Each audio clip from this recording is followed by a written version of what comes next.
หยาดน้ำเด้อหยาดน้ำหยาดต้องกินเล่นก็ได้หยาดน้ำหยาดมืออัดมองมืออัด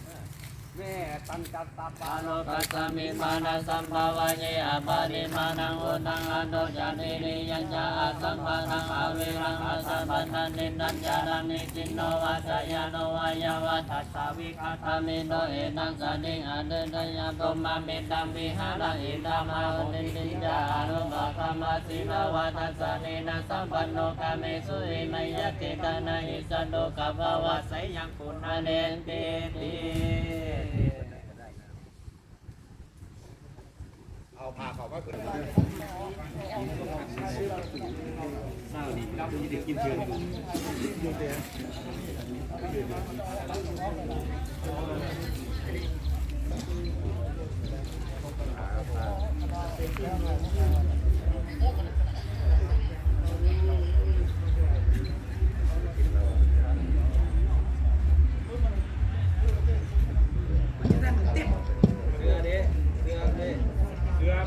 ทุกคนเนาะเป็นพนักงานนี่เนาะยมพรยมแม่เนาะพร้อมด้วยพนักงานการศึกษาเนาะที่มาส่งสการเนาะตั้งมกตั้งใจหับพรเด้อหับพรแล้วคอยหยาดน้ำภายหลังนะโยมเนาะ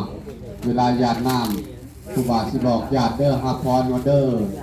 อสาธุสาธุสาธุโคตจาตุวังภวาสาพิติโยสันตุสัพพะโลกวินาสันตุมาเตภวะวันตะลายโยสุขีทีคายุโกภวะอภิวาเวสนิจังวัฏาปัจจายโนจัตตารโลธรรมาวัฏันติอายุวันโนสุขังอาลังเอาหยาดน้ำเด้ออาคาสิเมอาคาสิเมยะเทมิตาสัทธาจาเมเปตานังภักขีนังทัสสะภูเพกาตามนุสสารังมาเหรุยังวาโสโกวายาวัญญาปาลิเทวานานาตังเปตานามัคคายะ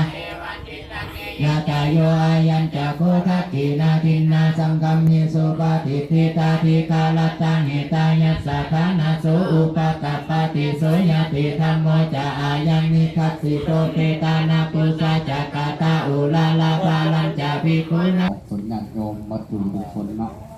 ลองเป็นเงินด้วยไอ้จัวบดไปไอ้จัวไปน้ำหลังนะไปตามขั้นตอนเนาะ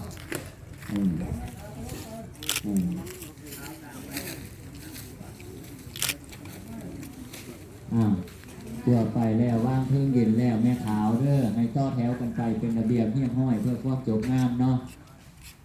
แม่ขาวแล้วหลังจากนั้นก็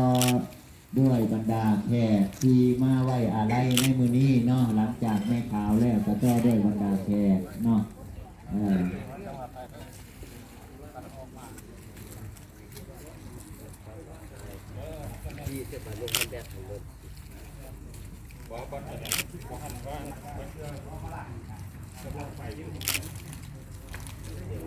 หน่อยใบดูก็ได้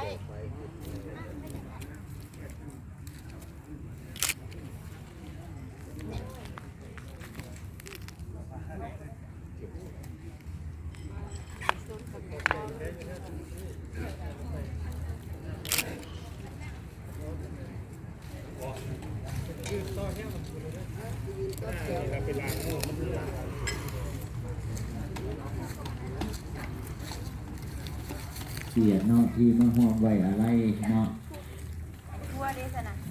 แล้วก็แถวกันเข้าไปเป็นระเบียบเนาะ